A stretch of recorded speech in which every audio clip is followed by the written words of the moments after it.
That's what we're about on this side. So we'll continue. We'll continue to work with fishing communities. We'll continue to work with fishing associations because that's the right thing to do for the stock and it's the right thing to do for fishers. The honourable member for St. Albert Edmonton.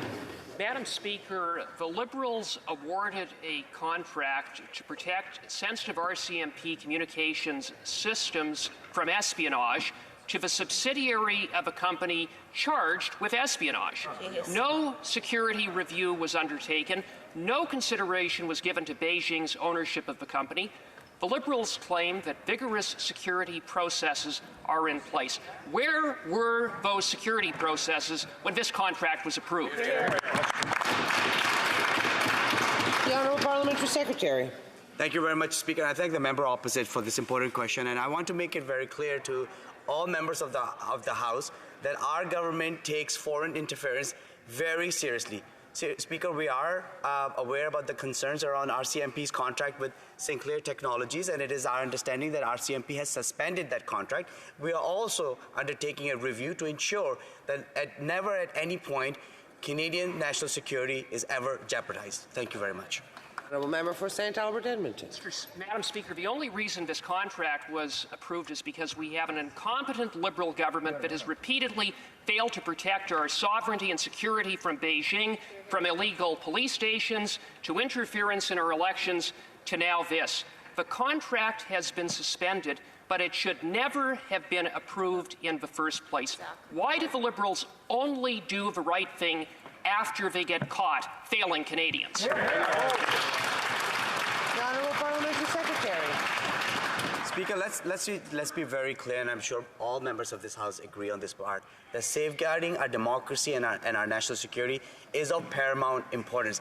This is not a partisan issue. I think this is an issue that we all agree on, and we need to make sure that we remain vigilant when it comes to protecting our national security, and that is why the contract with Sinclair Technologies has been suspended by the RCMP. That is why we are reviewing all mechanisms to ensure that such contracts are never awarded, because, Speaker, once again, safeguarding a democracy and national security is of paramount importance. Thank you.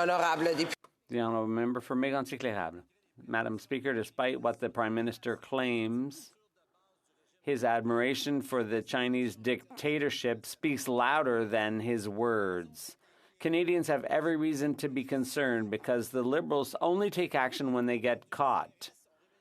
The CSIS revealed this week that China is the greatest threat to Canadian national security. The U.S. and CSIS have been warning the Prime Minister since 2015. Will this government be influenced by that or by the Chinese? The Honourable Minister. That is an important question because it is worrisome.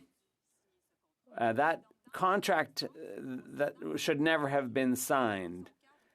And national security should be at the heart of all our decision-making. And that's why in our new Pacific strategy, we have put a heightened focus on national security issues. The Honourable Member.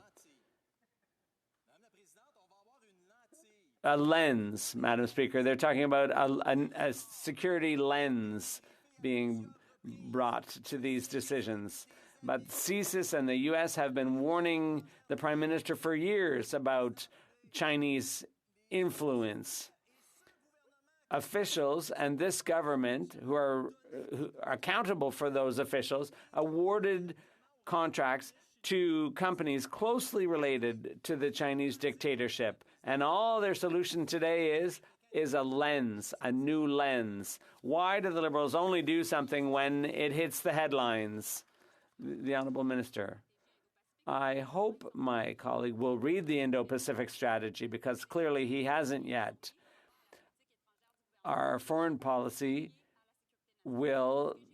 has always been concerned with national security issues, but what we're saying is that it is going to be a part of all decisions made by our independent public service, and that contract never should have been signed.